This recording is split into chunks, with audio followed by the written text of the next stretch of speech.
الحمد لله وكفى والصلاة والسلام على من لا نبي بعده وعلى آله وأصحابه الذين أوفوا عهده وعلى من تبعهم بإحسان إلى يوم القيامة. أما بعد فأعوذ بالله من الشيطان الرجيم. بسم الله الرحمن الرحيم.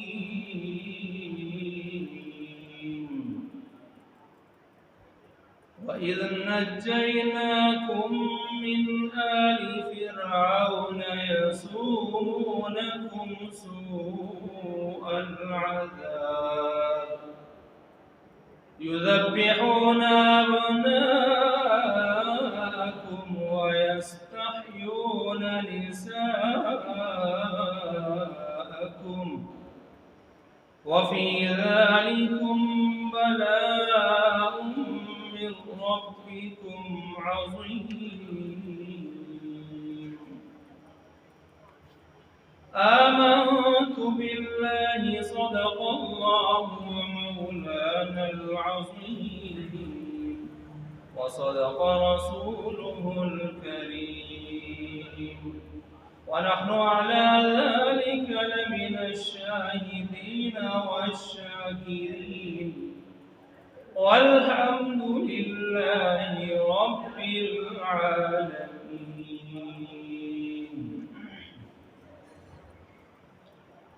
محترم المقام واجب الاحترام حضرات سامعین کرام، آج کی جمعہ کی اس نشست میں قرآن مجید فرقان حمید سے ایک آیت کریمہ تلاوت کی ہے. آیت کے ذیل میں جو موضوع آپ کے سامنے رکھنا ہے وہ ہے آئندہ 2-3 دنوں کے بعد جو دن آ رہا ہے 14 اگست کا، اس کے حوالے سے کچھ معروضات آپ حضرات کے سامنے پیش کرنی ہے. چونکہ میری ترتیب تو یہی ہے کہ حالات حاضرہ کے حوالے سے ہی گفتگو اکثر اوقات کیا کرتا ہوں، کیونکہ ہمارا دین اسلام زندہ و تابندہ اور ایک ایسا مذہب ہے کہ چھوٹے سے چھوٹا کوئی مسئلہ ہو، بڑے سے بڑا کوئی مسئلہ ہو، چاہے شخصی مسئلہ ہو، فردی انفرادی مسئلہ ہو، گھریلو مسئلہ ہو یا محلہ کی سطح پر، علاقہ کی سطح پر، خطہ اور ریاست اور بین الاقوامی سطح کا مسئلہ ہی کیوں نہ ہو، الحمدللہ اسلام ہی ایک ایسا مذہب ہے کہ ہر مسئلے کے بارے میں پوری رہنمائی دینے کی صلاحیت رکھتا ہے. چنانچہ یہ آج 11 اگست ہے غالباً، اور 14 اگست کے حوالے سے پورے ملک میں ہمیں گہما گہمی نظر آتی ہے. بازاروں میں جائیں ہر طرف آوازیں بلند ہو رہی ہوتی ہیں، دکانوں کی طرف دیکھیں تو ہر طرف سیزن لگانے کے سلسلے چل رہے ہوتے ہیں. اسکولوں والوں کو دیکھیں تو اپنے فنکشنز منعقد کرنے کے پروگرام کر رہے ہوتے ہیں، اور اس کے علاوہ پکنک پوائنٹس پر دیکھیں تو اللہ ہی معاف کرے گندگی اور بے حیائی کا ایک سیلاب امڑتا ہوا ہمیں نظر آتا ہے. سوشل میڈیا پر دیکھیں یا اس کے علاوہ باقی پرنٹ میڈیا، ٹی وی وغیرہ، اخبارات، پرنٹ میڈیا، ہر چیز کی نظر، یعنی یہ سارے کے سارے جتنے بھی ذرائع مواصلات ہیں میڈیا کے جو سلسلے ہیں، الیکٹرانک میڈیا ہے یا پرنٹ میڈیا ہے، ہر طرف بس یہی 14 اگست، جشن آزادی اور اس قسم کی باتیں نظر آتی ہیں. اب ہمیں دیکھنا چاہیے، ہم مسلمان ہیں، کہ ہمارے دین اسلام کے حوالے سے کیا رہنمائی اور کیا ہدایات اور تعلیمات ہمیں اس حوالے سے ملتی ہیں. موضوع اگر آدمی دیکھے تو اس کے بہت سارے گوشے نکل سکتے ہیں، بہت سارے ذیلی عنوانات نکل سکتے ہیں. اور اس طرح ظاہر بات ہے یہ موضوع بہت بکھر جاتا ہے، پھر یہ ایک جمعہ کی نشست میں کبھی بھی قابو میں نہیں آ سکتا۔ اس لیے میں چند پوائنٹ کی صورت میں اس موضوع کو آپ کے سامنے رکھتا ہوں، اور کوشش کروں گا کہ ہر پوائنٹ سے متعلق تھوڑی بہت گفتگو ضرور ہو جائے۔ مثلا اگر ہم اس حوالے سے دیکھیں تو ایک پوائنٹ ہمارے سامنے یہ آتا ہے، کیا اسلام میں دینی یا دنیاوی اعتبار سے دن منانے کا کوئی تصور یا اس کی گنجائش اور اجازت ہوتی ہے؟ دوسرا تصور یہ آتا ہے، اب ظاہر بات ہے یہ سوال اس کو سمجھ آئے گا جو فقہی ذوق رکھتا ہوگا، جو بیچارہ جہالت میں مر رہا ہوگا، جہالت کے اندھیروں میں پڑا ہوگا، وہ تو کہے گا جی ہر بات کو بس یہ جوڑتے ہیں، سنت ہے، بدعت ہے، جائز ہے، ناجائز ہے، کیونکہ عام طور پر بڑے بڑے پڑھے لکھے جاہل ہماری ان سے گفتگو ہوتی ہے، وہ یہی کہتے ہیں کہ اسلام تو بس ایک خاص مذہب ہے، اونچا مذہب ہے، اس کو کیا پڑھی ہم لباس کیسا لگائیں، اس کو کیا پڑھی ہم اپنا رہن سہن کیسے کریں، اس کو کیا پڑھی کہ ہمارا ظاہر کیسا ہو، ہماری معاشرت کیسی ہو، ہماری صورت کیسی ہو۔ آپ اسلام کو بہت تنگ کر لیتے ہیں، مولوی بہت تنگ کر لیتے ہیں۔ تو خیر اس پر تو میں پہلے بھی کئی مرتبہ اس جاہلانہ مفروضے پر بات کر چکا ہوں۔ تو اسلام کے لحاظ سے ہمیں یہ دیکھنا ہوتا ہے کہ ہم جو کام کر رہے ہیں فی نفس ہی شرعی اعتبار سے اس کی حیثیت کیا بنتی ہے۔ دوسرا یہ کہ پاکستان کس نے بنایا۔ تیسرا یہ کہ پاکستان بنانے کا مقصد کیا تھا، کیا وہ حاصل ہو چکا ہے؟ اگر حاصل ہو چکا ہے تو پھر ٹھیک ہے، ہم آزاد بھی ہیں، خوش بھی ہونا چاہیے، اور خوشی کا پھر طریقہ کار اسلام سے ہی معلوم کر لینا چاہیے۔ اور اگر وہ جس مقصد کے لیے بنا تھا وہ مقصد کا حال حاصل نہیں ہوا، اور الٹا ہم سے ہی وہ خطہ کٹتے کٹتے چھوٹا سا تھوڑا سا رہ گیا، اور ہم سمجھے ہم بالکل آزاد ہیں اور جو چاہتے تھے وہ پورا مل گیا، تو پھر بڑی ہی بیوقوفی ہے کہ ساری حقیقت کو جانتے ہوئے بھی آدمی عجیب و غریب قسم کے معاملات کا اعمال کا ارتکاب کرے۔ نمبر 4، کیا ہمیں خوشی منانے کا کوئی حق حاصل ہے، ہم واقعی آزاد ہیں؟ نمبر 5، کیا ہمیں کیا کرنا چاہیے اس آزادی کے حوالے سے، اسلام کا طریقہ کار کیا ہے؟ اور نمبر 8، کچھ اشعار آپ کے سامنے آخر میں آج کی آزادی کے حوالے سے انشاءاللہ پیش کرنے ہیں۔ اور نمبر 9، کیا جو ہندوستان کا ایک سلسلہ چلا آ رہا تھا تاریخ کے اندر آزادی ہند کے حوالے سے، کیا وہ صرف یہیں سے ہے کہ ایک شخص کو خواب آیا، دوسرے نے نظریہ پیش کیا، تیسرے نے وکالت کی اور پاکستان ہماری جوڑیوں میں آیا؟ کیا صرف بات یہیں تک محدود تھی؟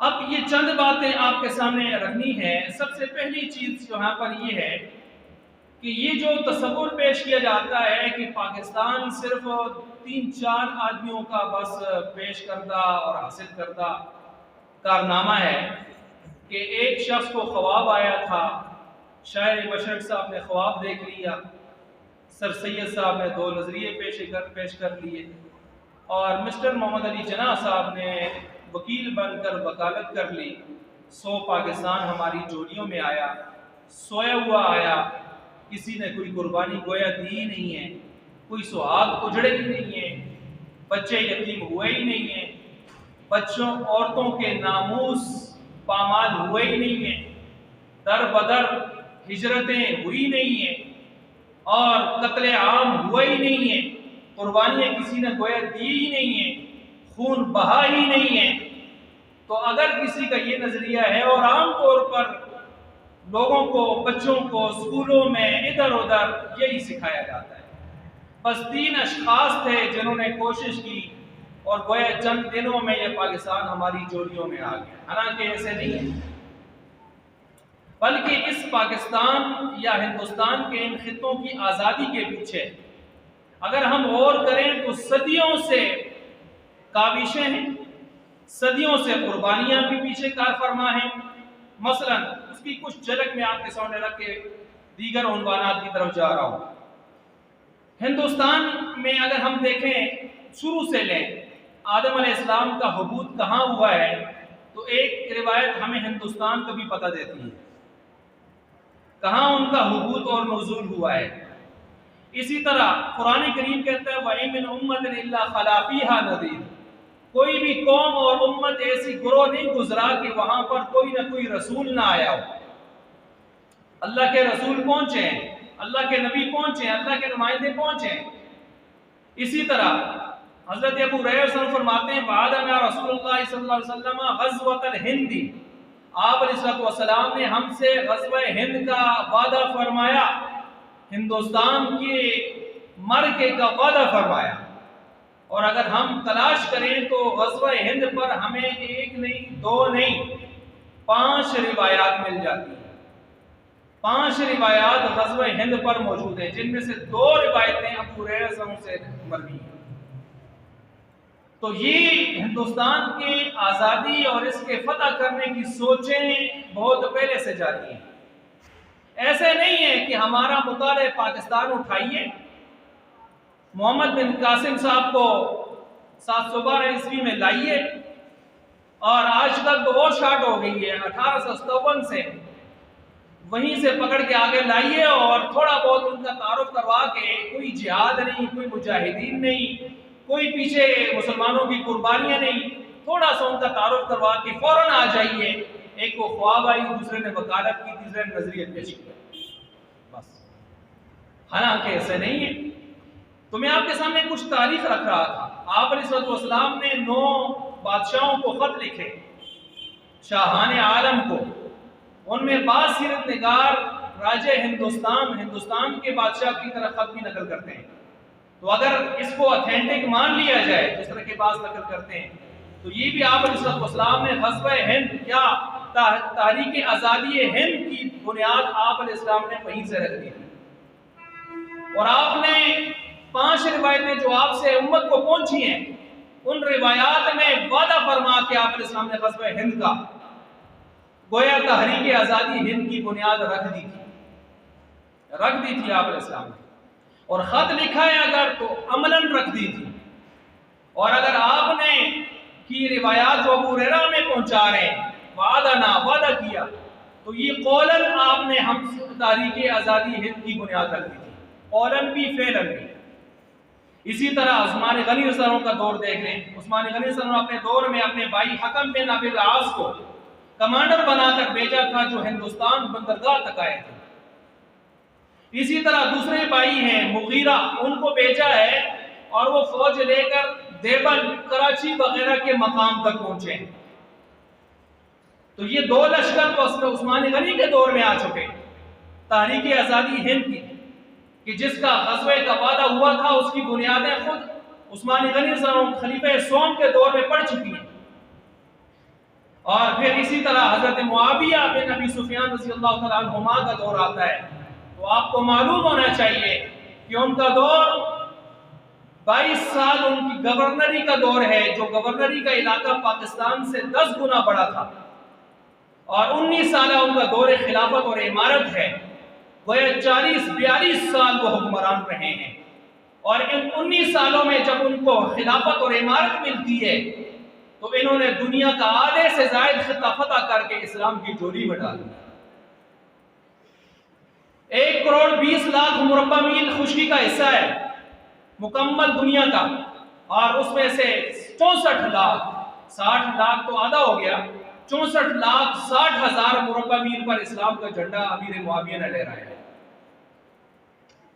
اور یہی امیر معاویہ ہیں کہ جن کے دور میں غالباً سن 45 ہجری میں، ان کے دور کے اندر ہم دیکھتے ہیں تو سنان بن مسلمہ رضی اللہ تعالیٰ عنہ 12,000 کا لشکر لے کر، لشکر جرار لے کر تشریف لاتے ہیں، اور یہاں ہمارے پشاور کے علاقوں تک ساری فتوحات کا ایک سلسلہ چلا آ رہا تھا۔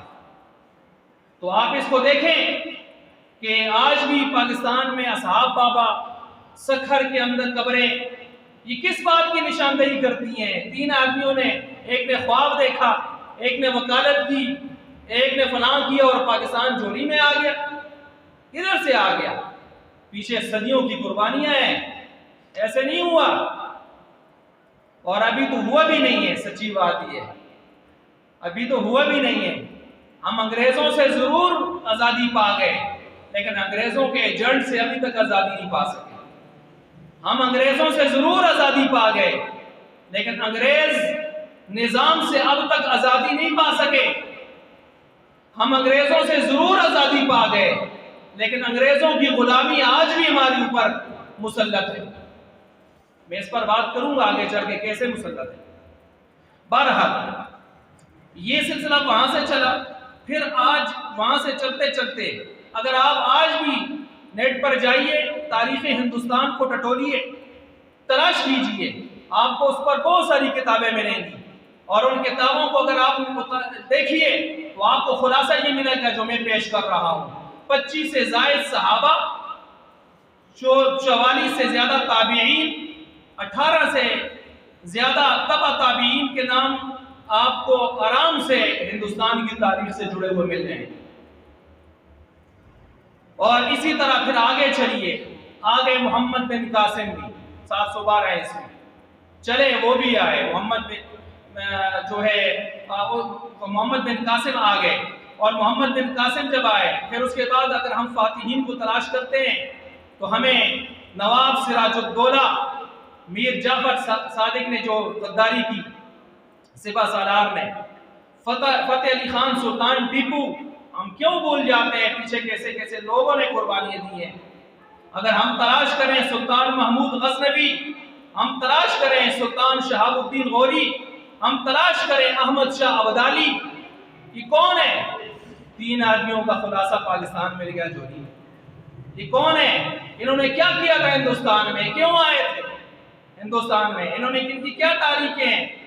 شاہ عبدالعزیز محدث دہلوی کے والد محترم شاہ ولی محدث دہلوی، ان کے 4 بیٹے، ان کے کارنامے، ان کی قربانیاں، ان کے دادا سید عبدالرحیم شاہ، ان کی قربانیاں، شاہ عبدالعزیز محدث دہلوی رحمۃ اللہ علیہ کا انگریز کے خلاف سب سے پہلا کائنات میں فتویٰ، جہاد کا فتویٰ، پھر بعد میں حسین مدنی رحمۃ اللہ علیہ کا انگریز کے خلاف فتویٰ، اور پھر اسی نظام کو ختم کرنے کے لیے، کفر کے نظام کو، انگریز کے نظام کو ختم کرنے کے لیے، جو وائسرائے برطانیہ کی صورت میں بھی بعد میں مسلط ہو گیا تھا 1600 عیسوی میں، ایسٹ انڈیا کمپنی کے سلسلے جو انہوں نے وار کیے تھے۔ اور پھر بعد میں اگر ہم آگے چلیں تو حاجی امداد اللہ مہاجر مکی رحمۃ اللہ علیہ، ان کی کمانڈ میں مولانا قاسم نانوتوی، مفتی رشید احمد گنگوئی، حافظ ضامن شہید رحمۃ اللہ علیہ، یہ بڑے بڑے لوگوں کی قربانیاں، شاملی کا محاذ، اسیران مالٹا، یہ لوگ کدھر چلے گئے؟ یہ جزیرہ انڈمان، جس کو جزیرہ انڈمان بھی کہتے ہیں، ان کی قربانی کدھر چلی گئی؟ یہ کالا پانی کی تاریخیں کیا ہیں؟ یہ تحریک ریشمی رومال کیا ہے؟ اگر کسی نے تحریک ہندوستان پڑھی ہے، اس کو میری باتیں آرام سے سمجھ آ رہی ہیں۔ 3 آدمیوں کا بس خواب آیا اور وکالت کی اور پاکستان چوری میں آیا۔ ایسا نہیں ہے، ایسا نہیں ہے، پیچھے بہت بڑی قربانیاں ہیں، ان کو یاد رکھنا پڑتا ہے، دیکھنا پڑتا ہے۔ ایسے نہیں ہے آرام سے نعمت اللہ اتنی آسانی سے دے دیتے، اتنی بڑی نعمت ملی ہے تو اس کے پیچھے بڑی قربانیاں ہیں، اور بڑے بڑے لوگوں کی قربانیاں ہیں، سسکیاں ہیں، آنسو ہیں، وہ عفت ماؤں بہنوں کے سہاگ اجڑے، ہجرتیں کی ہیں، بچوں کے ماں باپ کے سامنے ٹکڑے ہوتے ہوئے انہوں نے دیکھے، کیا سے کیا نہیں ہوا۔ کتنی بچیاں آج بھی ہندوؤں کے پاس رہ گئیں، اور انہی کے گھروں میں ان کو بالآخر اپنی زندگی کا ایام پورے کرنے پڑے سسک کے، کیا سے کیا نہیں ہوا۔ بہرحال یہ بہت بڑی ایک تاریخ ہے، اور کسی کو پھر بھی نہ سمجھ آئے، جائے بالاکوٹ کے پہاڑوں پر سید احمد شہید رحمۃ اللہ علیہ، شاہ اسماعیل شہید رحمۃ اللہ علیہ کی قبر پر جا کے پوچھیں ادھر کیا لینے آئے تھے، دہلی سے ادھر کیا لینے آئے تھے۔ سامنے کے پہاڑوں پر آج بھی سوراخ گولیوں کے ذرا دیکھ کر اندازہ لگائے بارود کے، آخر کیا لینے آئے تھے شاہ جی یہاں پر۔ یہ لوگوں کی قربانیاں ہیں بہت زیادہ. ایسا نہیں یہ ہندوستان ٹوٹا یا اس کے اندر سے خطے الگ الگ ریاستوں کی صورت میں آزاد ہوئے، ایسے نہیں. خیر یہ تو میں نے مختصر آپ کے سامنے کچھ چیزیں رکھی ہیں. باقی اگر ہم دیکھیں یقیناً آزادی بہت بڑی چیز ہے، آزادی بہت بڑی چیز ہے. اگر کسی کو یہ سمجھ نہیں آتی تو دیکھ لیں کشمیر میں کیا ہو رہا ہے. اگر کسی کو یہ سمجھ نہیں آتی تو دیکھ لیں آج شام میں کیا ہو رہا ہے اور فلسطین میں کیا ہو رہا ہے، کتنے ظلم و ستم ڈھائے جا رہے ہیں. آزادی واقعی اللہ کی بہت بڑی نعمت ہے، اس کو ماننا چاہیے. اور اس کے ساتھ ساتھ دوسری بات یہ ہے، ہم یہ دیکھیں کہ آزادی ہے کیا چیز ہے. ذرا اس بات کو بھی ہم ٹٹول لیں کہ آزادی کس چیز کا نام ہے، آزادی ہوتی کیا ہے. مولانا قاری طیب رحمۃ اللہ علیہ پر یہ محتمم دارالعلوم دیوبند گزرے، یہ بڑی خوبصورت بات ارشاد فرماتے ہیں آزاد قوم کی 4 علامتیں، اور اگر یہ 4 چیزیں انسان اس میں غلام ہے تو وہ آزاد کبھی بھی اپنے آپ کو نہیں کہہ سکتا.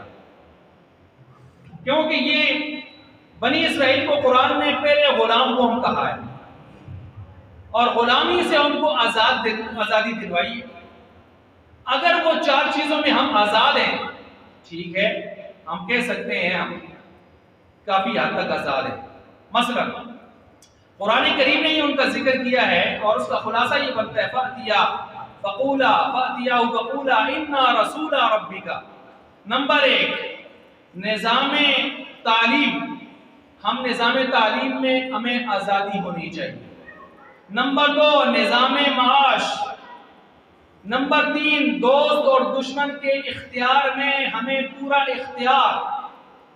نمبر 4 قومی شناخت قائم ہو ہماری. اب ذرا ہم ٹٹول لیں آج پاکستانی اپنے آپ کو، یہ 4 چیزیں بنی اسرائیل میں نہیں تھی.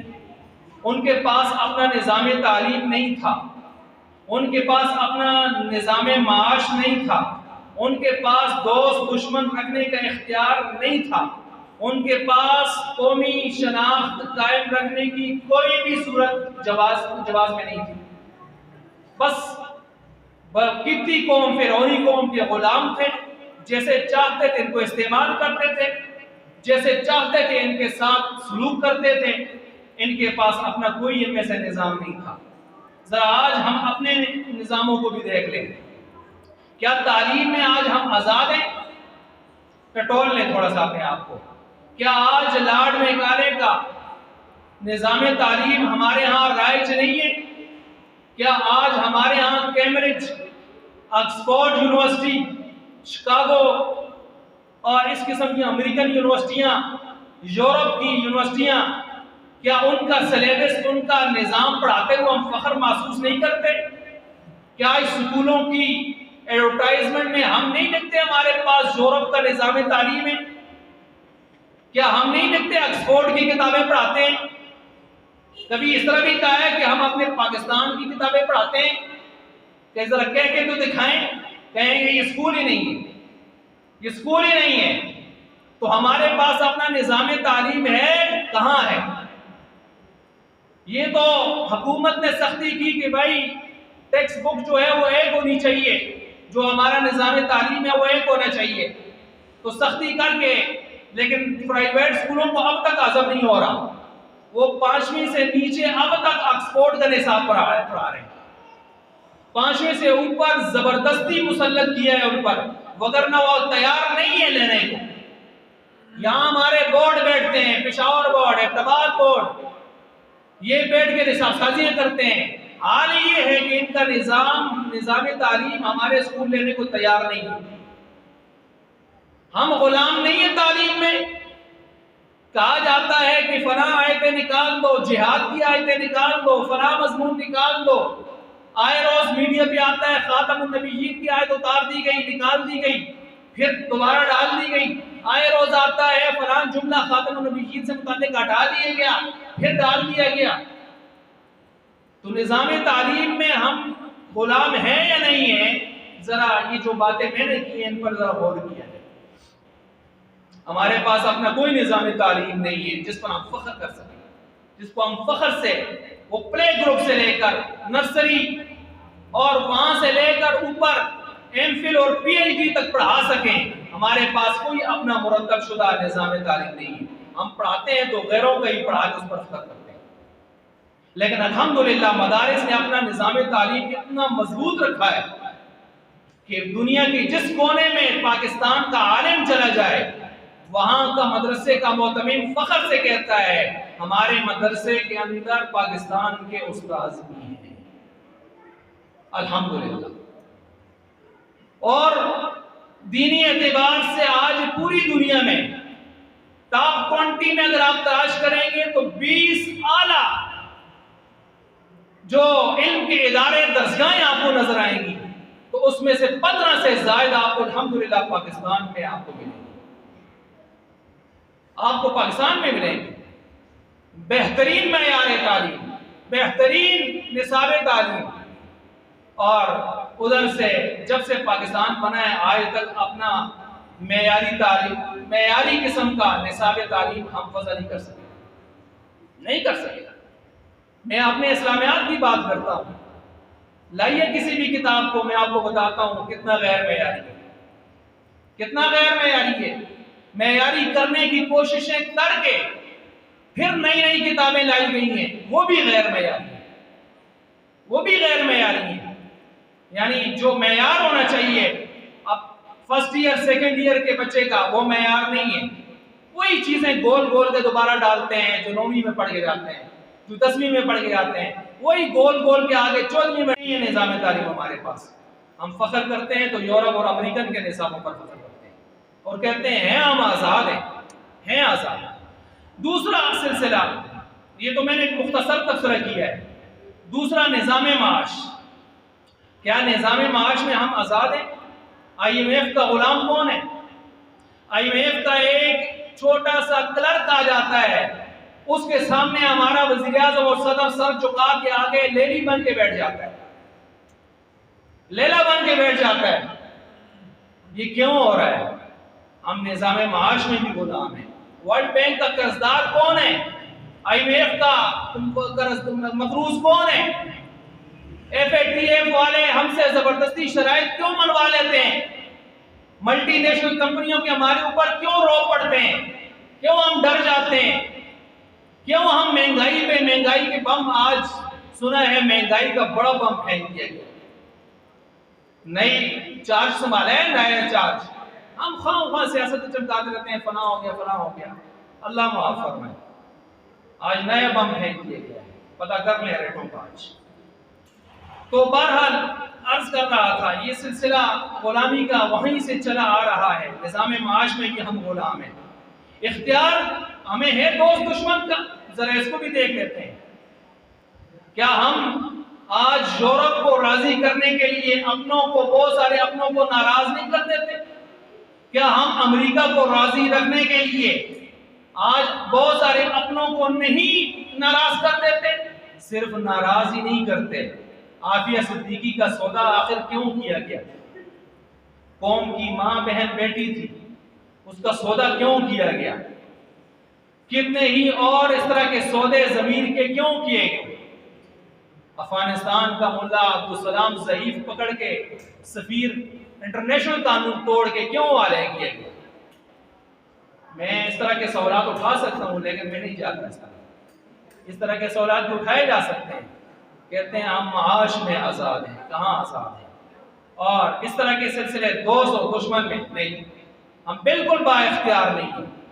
امریکہ جدھر خفا ہوتا ہے ہم ادھر سے اپنے تعلق ڈھیلے کر دیتے ہیں, اور جدھر سے کہتا ہے جوڑو ہم دوڑ کے جاتے ہیں, اور جدھر سے خاموش رہتا ہے ہم اپنے مفاد حاصل کرتے رہتے ہیں. دوستی ہماری چلتی رہتی ہے.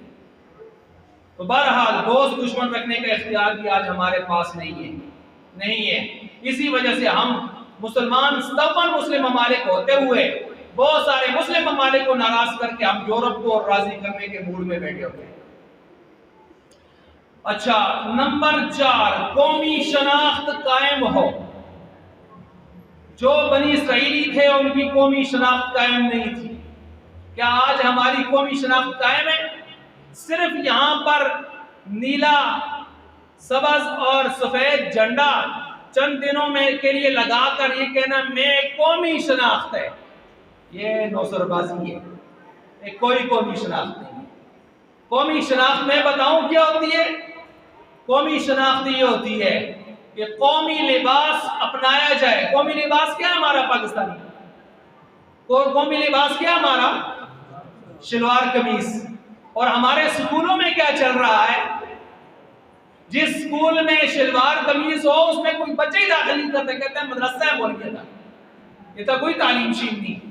جس دی پتلون زیادہ بڑی ہو گیٹ ہے چھگی دی ہو ہے آتے نہیں پتلونہ والا سکول ہے، اس میں صحیح یاد تعلیم ہوتی ہے، کوٹ کوٹ کے بارے میں پتلون والے کے بغیر تو آج ہم بچہ داخل نہیں کرتے بھائی۔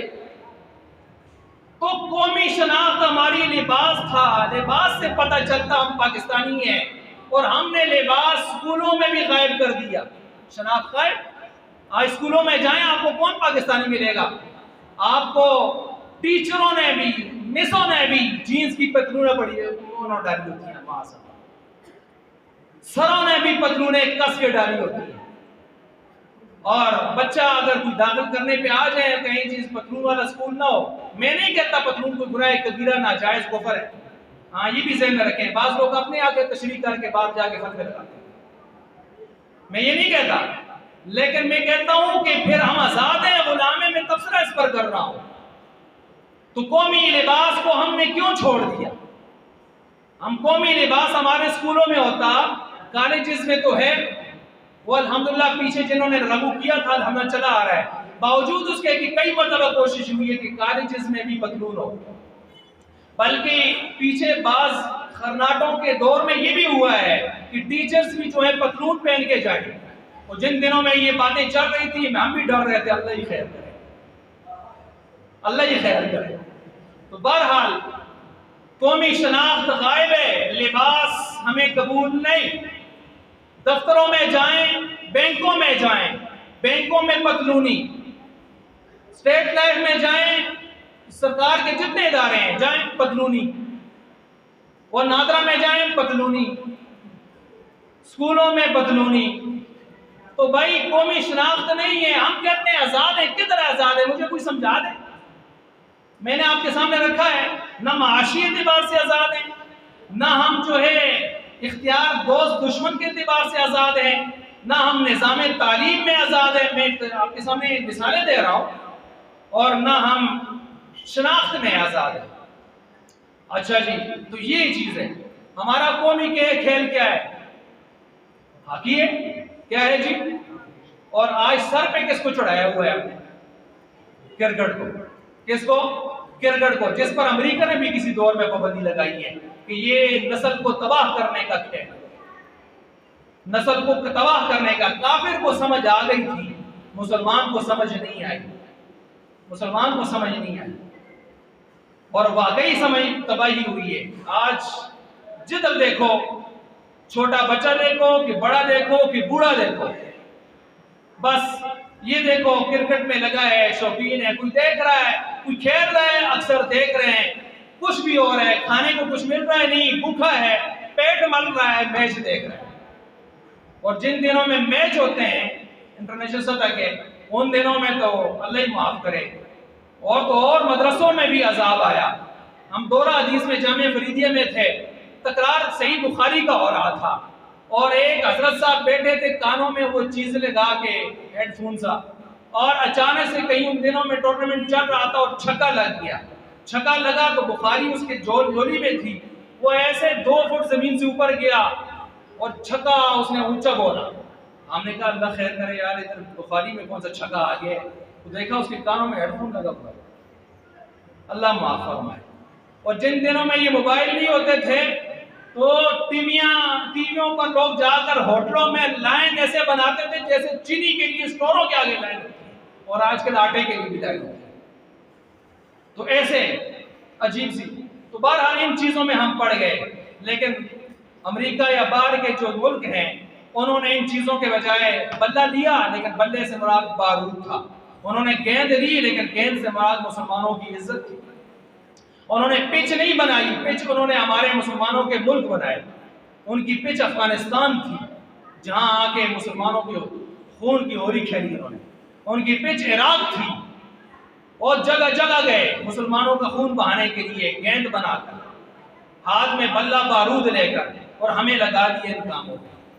لگ گئے ہیں غلامی میں. ہم کہتے ہیں آزاد ہیں. کیسے آزاد ہیں؟ یہ تو میں نے صرف 4 چیزیں گنی ہیں, ذرا اور سناؤں آپ کو, آپ ذرا سنیں, وقت تھوڑا رہ گیا ورنہ باتیں بہت ساری کرنی تھی میں نے. کہتے ہیں ہم آزاد ہیں. جسمانی اعتبار سے آزاد ہیں کیا ہم؟ تو جسمانی اعتبار سے اگر آزاد ہیں تو میں نے ابھی مثالیں دی, ہم نے کیوں ڈالروں کے بس اپنے مسلمان بچیوں کو اور مسلمان مردوں کو غیروں کے حوالے کیا؟ میں نے کچھ مثالیں دی ہیں. ذہنی اعتبار سے ہم غلام ہیں. اگر آزاد ہیں, کوئی کہے آزاد ہے, تو آج کیوں ہم امریکہ اور یورپ کے تعاون کے بغیر نہیں چل سکتے, ان کا اعتماد حاصل کیے بغیر نہیں چل سکتے؟ ذرا سا وہ آنکھیں نکال لے, بس ہمیں ہاتھ پاؤں پڑ جاتے ہیں کہ کئی رات دن اس کو لگا کے راضی کر لیا جائے, پھر راضی کرنے کے لیے سبیل بھیج دیتے ہیں. کلچر میں کہتے ہیں ہم آزاد ہیں. تم کلچر میں, تمدن میں, تہذیب میں, معاشرت میں کیسے آزاد ہو؟ سر کے بالوں سے لے کر پاؤں کے ناخنوں تک اسلام کی آزادی, اسلام کے مطابق آزادی دکھا دی جائے. سر کے بال انگریزوں کے مطابق, چہرے کے اوپر داڑھی کے بال انگریزوں کے مطابق, لباس انگریز کے مطابق, نیچے پائنچے انگریزوں کے مطابق, ٹخنوں کے اوپر ڈالے ہوئے ہیں. ہم آزاد ہیں, ہم آزاد ہیں. ہاں, اللہ اور اس کے رسول سے آزاد ہو گئے ہیں. اسلام سے ضرور آزاد ہے معاذ اللہ, جو نہیں ہونا چاہیے تھا. وہاں کی غلامی نہیں چاہیے تھی, اور اللہ اور اس کے رسول کی غلامی اصل میں آزادی ہے, اصل میں آزادی ہے. اور اسی طرح معاشی اعتبار سے, وہ میں نے آپ کے سامنے بیان کیا, قرضوں میں جکڑی ہوئی قوم, فی پاکستانی 2.25 لاکھ یا 2 لاکھ کا مقروض ہے. ہم آزاد ہیں. سیاسی اعتبار سے ہماری سیاست کے اعلیٰ عہدے, ان کی تقسیم واشنگٹن سے ہوتی ہے, پینٹاگون سے ہوتی ہے, وہیں سے تشکیلیں ہوتی ہیں. عالمی اسٹیبلشمنٹ وہاں سے فیصلہ کرتی ہے, پھر یہاں کے سلسلے چلتے ہیں, پھر نیچے چلتے ہیں, پھر نیچے آتے ہیں. ٹھیک ہو گیا, سب کو پتا ہے. اور اسی طرح قانونی اعتبار سے 1935 کا انگریز کالا ایکٹ, کیا آج اس کے مطابق ہمارے عدالتیں فیصلے نہیں کر رہی؟ اسلام کے مطابق فیصلے ہو رہے ہیں, اسلام کے مطابق ہو رہے ہیں. بعض وکلا کہتے ہیں کہ اسلام کے مطابق ہی سارا کچھ. آؤ میرے پاس بیٹھو, میں تم سے سوال کرتا ہوں, مجھے جواب دو. تم کسی ان پڑھ کے پاس جا کے ایسی باتیں کرو, آؤ میں تمہیں بتاتا ہوں کدھر کدھر غیر قانونی سلسلے, غیر اسلامی سلسلے ہیں, بے شمار ہیں, بے شمار چیزیں ہیں. میرے پاس تو فتوے, ہزاروں فتوے لکھ چکا ہوں ان چیزوں کے اوپر, مقالے لکھ چکا ہوں, آرٹیکلز لکھ چکا ہوں اس کے اوپر, ان چیزوں کے اوپر. بہرحال عرض کر رہا تھا, تو قانون 1935 کا ایکٹ چل رہا ہے. باقی ایک جتنے بھی اٹھائیں آپ, اس میں کیا اسلامی اصولوں کی پوری رعایت رکھی گئی ہے کسی مسئلے میں؟ محمد لا کو اٹھائیں, یہ ہمارے فیملی آئلی مسائل کو اٹھائیں, وراثت کے مسائل کو اٹھائیں. فتویٰ ہم سے ہی لے کے جاتے ہیں پٹواری حضرات, سائلین حضرات, لیکن پھر ہمارا فتویٰ جب ہوتا ہے پوتے کو میراث نہیں ملنی بیٹوں کی موجودگی میں, جا کے پٹواری صاحب اس کو تبدیل کیوں کرتے ہیں؟ ہم پوچھتے ہیں. یہ تو اسلام کا فتویٰ تھا, ہمارا نہیں تھا. جی ایوب خان نے بنا کے دیا تھا, اور سرکار اس کے مطابق ضروری سمجھتی ہے, فتویٰ یہاں سے کینسل ہوگا. تو اس طرح, یہ تو میں نے ایک مثال دی ہے, باقی مثالیں چھوڑ دیں. ہم آئلی مسائل میں بھی غیروں کو فالو کر رہے ہیں, ہم فوجداری میں پکے ادھر ہیں, ہم سول جو سلسلے ہیں اس میں بھی ادھر ہیں. باقی جتنے سروس ٹریبونلز ہیں یا بینکنگ کا نظام ہے, انشورنس کے جو سلسلے ہیں, بینکنگ جو سلسلے ہیں, کسی میں بھی چلے جائیں تو ہم ادھر کے ہی غلام ہیں. تھوڑا بہت 15-20% ٹچ, جس طرح نا اسلامی ٹچ دیں, اسلامی ٹچ کے بغیر بات بنتی نہیں ہے نا, اسلامی ٹچ دیا ہوا ہے, باقی نظام وہی کا چل رہا ہے. اسی طرح ہم دیکھیں عسکری اعتبار سے, وہاں پر بھی یہی سلسلہ ہے. آج یہاں سے بیٹھ کے ہائے کشمیر ہمارا, ہائے کشمیر ہمارا, اور حال یہ ہے کہ کشمیر میں ہمارا ایک بھی آدمی نہیں ہے, اور انڈین 8 لاکھ آرمی وہاں پر موجود ہے. تو ہر لحاظ سے ہم صرف واویلا کر رہے ہیں، ماتم کر رہے ہیں، گانوں پہ گزارا کر رہے ہیں، ترانے پڑھ پڑھ کے گزارا کر رہے ہیں، ترانے ناچ تھرک کے جنیاں لگا کے گزارا کر رہے ہیں۔ باقی اس کو بھی دیکھا جائے، کیا ہم واقعی جو خطہ ہمیں ملا تھا جس مقصد کے لیے، بات میں مختصر کر رہا ہوں، وہ مقصد ہمیں مل گیا، وہ مقصد حاصل ہو گیا؟ تو ذرا اس بات کو بھی آپ تھوڑا سا دیکھ لیں کہ ہمیں جو 20 مرلے کا پاکستان ملا تھا، کتنے مرلے کا؟ 20 مرلے کا۔ میں ایک مثال دیتا ہوں، 20 مرلے کا تو نہیں ہے، تو اسی رات حیدرآباد دکن 6-7 مرلے تو اسی رات گئے ہم سے، باقی رہ گیا تھا تو 25 سال بعد 1971 میں جا کے بنگلہ دیش کی صورت میں ہم سے وہ بھی گیا۔ تو 20 مرلے میں سے 6 مرلے غالباً ہمارے پاس رہ گئے یا 5 مرلے رہ گئے۔ تو جو مسٹر محمد علی جناح صاحب نے بھی اگر ہمیں دیا تھا، وہ پاکستان ہمارے پاس پورا نہیں ہے، اس میں سے 15-16 مرلے یا 14 مرلے گئے ہوئے ہیں ان کے پاس، اور ہم 4-5-6 مرلے کے اوپر ناچ رہے ہیں، آزاد ہیں آزاد ہیں۔ آزاد کتنے ہیں وہ میں نے بھی یاد کر دیا۔ تو بھائی کم از کم جو پاکستان آپ کو دیا تھا انہوں نے، وہ تو حاصل کرو نا، وہ تو نہیں آپ کے پاس پورا۔ ایک بات ہے۔ اچھا پھر اس کو بھی دیکھ لیتے ہیں، پاکستان کا مطلب کیا؟ بچپن سے سنتے آ رہے تھے، کیا ہے جی مطلب؟ لا الہ۔ لیکن بات یہ ہے کہ جب سے بنا ہے اب تک تو اس کا مطلب ہمیں کچھ اور نظر آ رہا ہے۔ پاکستان کا مطلب کیا؟ جے کوئی مل رہے جے بے با۔ اب جب سے یہ بنا ہے اس وقت سے تو یہی نظر آ رہے ہیں ہمیں۔ تو بہرحال یہ سلسلے وہاں سے چلتے آ رہے ہیں۔ میں نے آدم علیہ السلام سے، پھر آپ علیہ السلام سے، خلفائے راشدین کے دور سے، معاویہ رضی اللہ عنہ کے دور سے، اور بعد میں پھر محمد بن قاسم اور 1857 کی جنگ آزادی کی مثالیں تھیں۔ بہرحال یہ قربانیاں بہت پیچھے سے چلی آ رہی ہیں، مقصد آج تک ہمیں حاصل نہیں ہوا۔ آج بھی کلمے والا نظام ہمارے پاس نہیں ہے، آج بھی حدود اور قصاص کے معاملات ہمارے پاس نہیں ہوتے۔ کس چور کے ہاتھ کاٹے گئے ہیں، کس شرابی کو کوڑے لگائے گئے ہیں، کس جو ہے تہمت لگانے والے اور نہ ثابت کر سکنے والے پر 80 کوڑے لگائے گئے ہیں۔ یہ سلسلے کہاں ہیں؟ تہمتوں کی بارش ہے، الزام تراشیوں کی بارش ہے۔ روزانہ سوشل میڈیا پہ اخبارات میں مشرق مغرب شمال جنوب کو اٹھائیں، آپ کو یہی ملے گا، فلاں کی عزت اٹھ گئی، فلاں کو اٹھا کے گھر سے لے گئے، فلاں دی منج کھول کے گر گئے، فلاں دی کوٹھی خالی کر کے گر گئے، ادھر 4 قتل ہو گئے، ادھر 10 قتل ہو گئے۔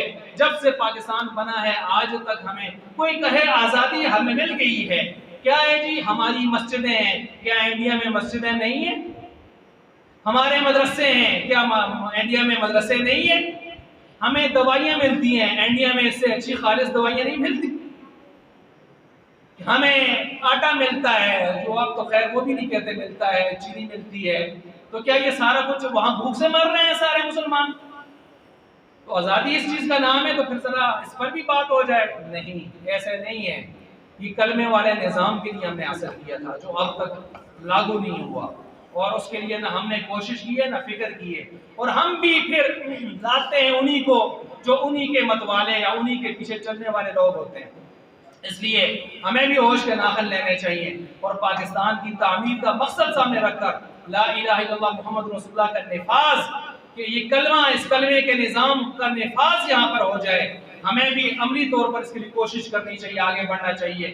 اور آخر میں تذکرہ کروں گا اس کا کہ الحمدللہ ہمارے علماء کی قربانیاں دیکھیں، مختصر سے ایک عرصہ ملا، اور اس میں ہمارے علماء کے پاس کلو میں سے ایک چھٹانک بھی نہیں ان کے پاس، لیکن الحمدللہ جتنا ان کو سلسلہ ملا، انہوں نے کتنے کام کیے۔ الحمدللہ ٹرانسجنڈر ایکٹ جو خسرو والا ایکٹ بنا تھا اس کو منسوخ کر کے دکھایا، کیا کہ نہیں کیا؟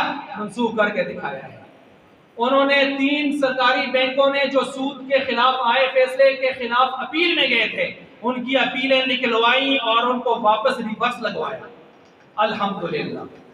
مدارس کے اکاؤنٹ منجمد کیے تھے پچھلی حکومتوں نے، ہمارے علماء نے الحمدللہ وہ وقف کے اکاؤنٹ دوبارہ سے بحال کروائے۔ تیسرا کارنامہ، میں دینی کارنامے کر رہا ہوں، باقی دنیاوی کارناموں کی طرف نہیں جا رہا۔ الحمدللہ چوتھا کارنامہ جو ابھی 4 دن پہلے ہوا ہے، آپ کے علم میں ہونا چاہیے، وہ یہ ہے کہ ناموس رسالت، ناموس صحابہ، ناموس اہل بیت کا بل جو الحمدللہ ان علماء نے کوشش کر کے اسمبلی سے پاس کروایا تھا، وہ آگے سینٹ پہ پاس کروانا تھا۔ گلگت بلتستان سے لے کر کراچی، کوئٹہ تک دشمنان صحابہ یکجان ہو کر ایران پیچھے کھڑا تھا اور پریس کانفرنسیں روزانہ کی ہو رہی تھی، اس بل کو ہم نہیں پاس ہونے دیں گے، یہ بل خطرناک ہے۔ روزانہ سن رہے تھے، سوشل میڈیا پہ آپ بھی دیکھ رہے تھے۔ الحمدللہ ثم الحمدللہ، کہیں الحمدللہ وہ سینٹ سے بھی پاس ان مولویوں نے، درویشوں نے کروا کے دکھا دیا۔ کیا کارنامے، 4 کارنامے تو میں نے گن لیا نا، شوق ہو تو اور بھی گن سکتا ہوں، ٹائم نہیں ہے ورنہ گنتا اور بھی۔ یہ مختصر سے ٹائم کی رپورٹ آپ کو دے رہا ہوں، اور اس میں کیا ہے، جو بدبخت ملعون اٹھ کر صحابہ میں سے کسی صحابی کے بارے میں بکواس کرے گا، معاذ اللہ، کسی زوجہ مطہرہ رسول صلی اللہ علیہ وسلم، کسی آپ علیہ السلام کی زوجہ مطہرہ کے بارے میں زبان کھولے گا، امہات المومنین کے بارے میں، اہل بیت عظام کے بارے میں کوئی زبان کھولے گا، اس کے لیے کم از کم سزا 10 سال کے اوپر عمر کے اوپر سزائے موت۔ یہ قانون پاس ہوا الحمدللہ، اور جن کو یہ ہضم نہیں ہوتا تھا انہوں نے اپنی مجلسوں میں بکواس تو کرتے آ رہے تھے، خاص کر محرم میں اور آگے پیچھے، انہوں نے سوچا کہ ہم زبان سے بکواس نکالیں گے، ریکارڈنگ بار جائے گی، اور ہوا نہ ہوا 10 سال کی قید تو ہے ہی ہے، اوپر پھانسی بھی لگ سکتے ہیں، عمر قید بھی ہو سکتی ہے، تو اس لیے چوری پانی میں نظر آ رہی تھی، انہوں نے بہت شور مچایا، الحمدللہ سینٹ سے بھی پاس ہو گیا۔ یہ علماء کا الحمدللہ کردار ہے، باقی جس کو سمجھ آئے لو لگا لے، نہ سمجھ آئے عشاء کے میدان میں سارا سمجھ آ جائے گا انشاءاللہ۔ باقی جس نظریے پر بنا تھا وہ اب تک حاصل نہیں ہوا، اس نظریے کے لیے میں آپ نے سب نے کوشش کرنی ہے کہ وہ نظریہ اس کے مطابق ہمیں اللہ کرے کہ ہمارا سلسلہ چل جائے اور ہمارا جو ہے وہ نظام اس کے مطابق ہو جائے۔ باقی وہی اشعار پر میں بات ختم کرتا ہوں۔ غلط ہے نعرہ یہ تیرا ساقی، غلط ہے یہ نعرہ تیرا ساقی کہ بدل دیا ہے نظام محفل، وہی شکستہ سی بوتلیں وہی شکستہ سے جام اب بھی، میرے میخانہ وطن کا وہی کہنہ نظام اب بھی، کسی پہ جام شراب جائز کسی پہ پانی حرام اب بھی، کوئی قتل بھی کر لے تو چرچا نہیں ہوتا، کوئی آہ بھی بھر لے تو ہو جاتا ہے بدنام۔ اور اس وقت 1946 میں شاعر احرار علامہ انور صابری نے کچھ کہا تھا، ہٹ نہ سکے گی مٹ نہ سکے گی دولت کی انسا شکستی، مسلم لیگی دور میں ہوگی دولت مہنگی غربت سستی، سر سے پاؤں تک دھوکا ہوگا، 4 طرف میں خانے ہوں گے گردش میں پیمانے ہوں گے، پاکستان میں کیا ہوگا سر سے پاؤں تک دھوکا ہوگا، رندوں کی شمشیر کے نیچے مذہب کے دیوانے ہوں گے، غیروں سے یارانے ہوں گے اپنوں سے بیگانے ہوں گے، شمع بنے گی خون غریباں روشن عشرت خانے ہوں گے، دور نہ ہوگی فاقہ مستی یوں ہی رہے گی فقر کی پستی، ابن علی کے دشمن بن کر شمر کے بیٹے راج کریں گے، رحم سے خالی ہر دل ہوگا حاکم جور و ظلم کا حامل ہوگا، ڈوبے گی ایمان کی کشتی غرق طوفان ساحل ہوگا، بیس میں انسان کے خود انسان انسانوں کا خود قاتل ہوگا۔ یہ چند میں نے آپ کے سامنے اشعار رکھے، ان سے واقعی یہی نظام ہمارے ملک میں چل رہا ہے، لیکن اس نظام سے وہی تبھی ہم چھٹکارا پا سکتے ہیں جب ہم اپنا شعور اسلامی کر لیں، جب ہم اسلام پسند ہو جائیں، جب ہم حقیقت پسند ہو جائیں، جب ہم دیکھیں جو اللہ کے ساتھ جس کی وفا ہے وہ بندوں سے بھی وفا کر سکتا ہے، جس کی اللہ سے وفا نہیں اس کے ظاہر باطن نظریات سے، اللہ کی قسم وہ جتنا بھی ہمارے سامنے ڈگڈگی بچا لے، جتنا رنگیلا ہو کر بھی چمکیلا ہو کر بھی آ جائے، وہ ہمارا قوم کا ملک و ملت کا کبھی بھی سجن نہیں ہو سکتا۔ اللہ یہ حقیقت ہمیں نصیب فرمائے۔